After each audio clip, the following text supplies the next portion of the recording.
आज आपको जय गुरुदेव सत्संग के माध्यम से गुरु की दयालुता पर प्रकाश डाला जाएगा। गुरु शिष्य के प्रति कितने बड़े दयालु होते हैं, इस चीज की महिमा शास्त्रों में भरी पड़ी हुई है,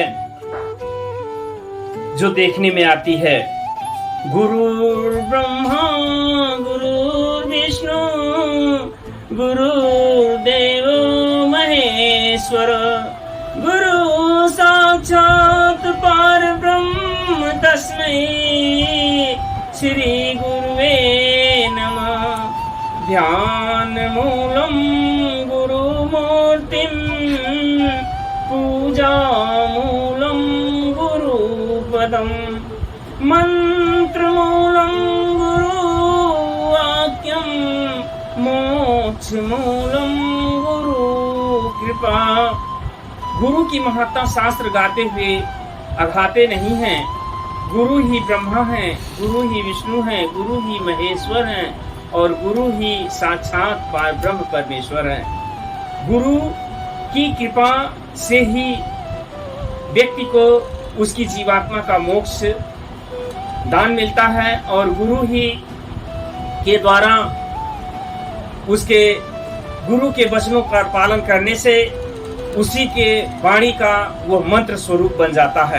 गुरु के द्वारा बोले हुए वचन ही जो है उनके मंत्र कहते हैं और गुरु की कृपा से ही मोक्ष प्राप्ति हो जाता है, ऐसा शास्त्रों में कहा जाता है। और गुरु के महत्ता को परम संत गोस्वामी दास जी ने काकभूषणी के प्रसंग में बताते हुए बताते हैं कि जिस समय काकभूषणी जी अयोध्या में एक शूद्र के परिवार में जन्म लिए थे और ये घूमते भक्ति की तलाश में जाकर के उज्जैन नगरी में शिव जी के नगर में वास किए और वहां एक विप्र देव ने इन्हें शरण दिया और इन्होंने शिव जी के मंत्र का जाप करने के लिए इनको नामदान दिया। एक दिन की घटना घटती है कि शिव मंदिर में ये बैठ करके शंकर जी का जाप कर रहे थे और विप्रदेव इनके गुरु काकभूषणी जी के आते हैं और ये अपने अहंकार वश, अपने अज्ञानता वश नमस्कार नहीं करते। गुरु के अपमान के इस प्रक्रिया को शंकर जी बर्दाश्त नहीं कर पाते और शंकर जी नाराज होकर के काकभूषणी को श्राप दे देते हैं, विकराल श्राप देते हैं। जाओ, जिस तरह से तूने अजगर की तरह बैठ करके गुरु को प्रणाम नहीं किया, अजगर की तरह बैठे रहे, इसी तरह तुम जो है नाना प्रकार की योनियों में भटकते रहोगे और नाना प्रकार के जन्मों में तुम जो है गोते खाते रहोगे, तुमको भगवान की भक्ति नहीं मिल पाएगी। ऐसा श्राप दिया। गुरु ऐसे श्राप को सुन करके और इतने विचलित होते हैं कि हाहाकार कर उठते हैं और शिष्य के कष्ट को बर्दाश्त न कर पाने के कारण तुरंत उन्होंने शिव जी के ऐसे श्राप को मेटने के लिए शिव जी की स्तुति करना शुरू कर देते हैं, जिसको परम संत गोस्वामी दास जी ने रुद्राष्टक के नाम से 8 श्लोकों की रचना किया, जो देखने में आता है। गुरु की कृपा से ऐसा महात्म पैदा होता है कि शिष्य को जो श्राप मिले थे शंकर के द्वारा, वो जो है अमृत के समान हो जाते हैं। ऐसी होती है गुरु की महिमा। इन रुद्राष्टक के श्लोकों में देखिए, नमामि स्मीशान निर्वाण रूपम विभुम व्यापकम ब्रह्म वेद स्वरूपम अजं निर्गुणं निर्विकल्पं निरीहं चिदाकाशमाकाशवासं भजेऽहम् निराकारमोङ्कारमूलं तुरीयम्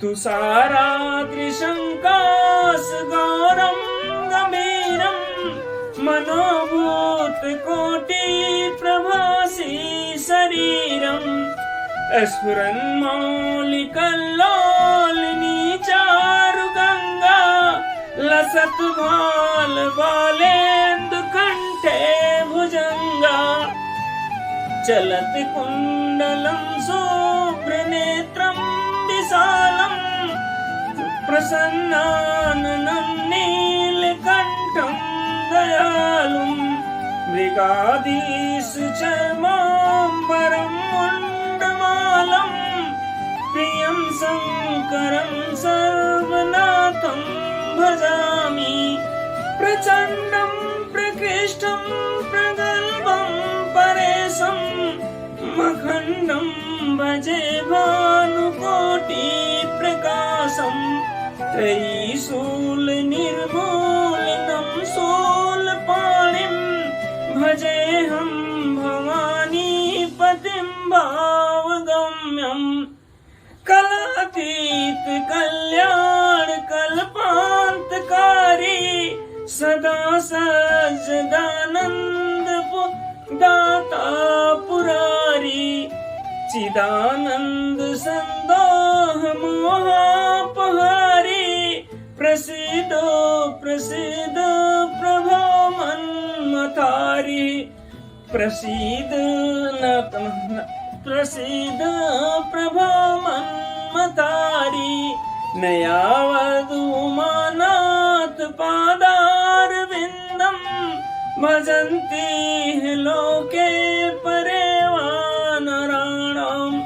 नतात्वसुखं शान्ति सन्तापनाशम् प्रसीद प्रभो सर्वभूताधिवासम् न जानामि योगं जपं नैव पूजां न तोऽहं सदा सर्वदा सम्भुतोऽव्यम्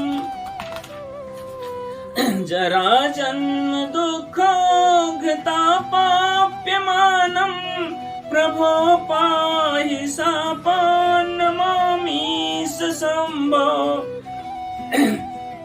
रुद्राष्टकमिदं प्रोक्तं विप्रेण हरतुष्टे ये पठन्ति नरा भक्त्या तेषां शम्भो प्रसीदति इति श्री गोस्वामी दास कृतं रुद्राष्टकम संपूर्णम।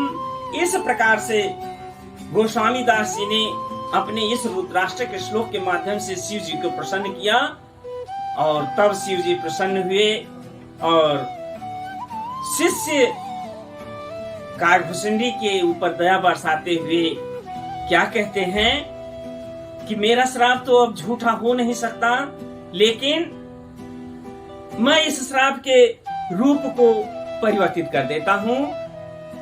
तब शंकर जी ने काकभूषणी जी को पुनः यह आशीर्वाद देते हैं कि जाओ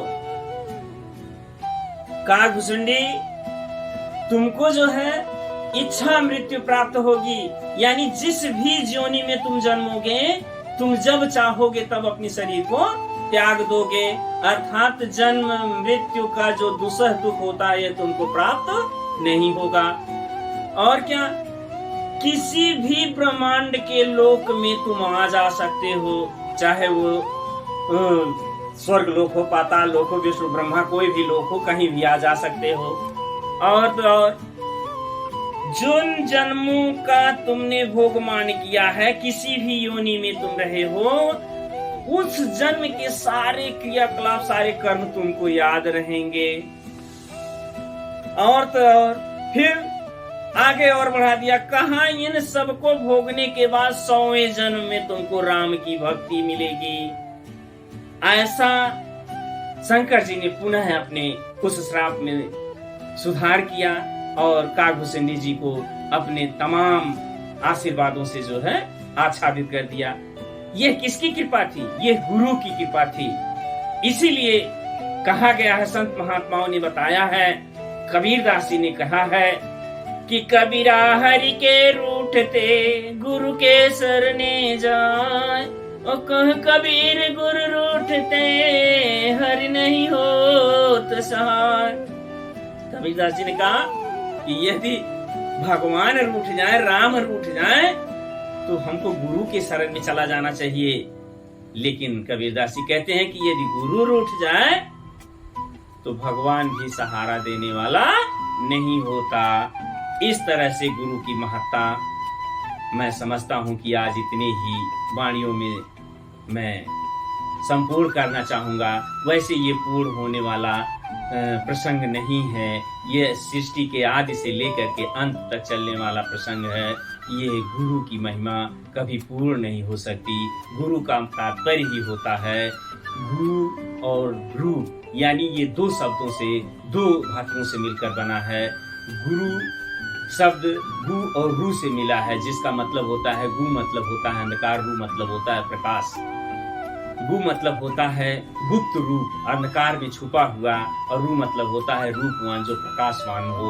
ऐसे में जो अंधकार से, अज्ञानता से हमको उजाले में और साक्षात्कार करवा दे ब्रह्म का, ऐसा जो भाव है वही है गुरु।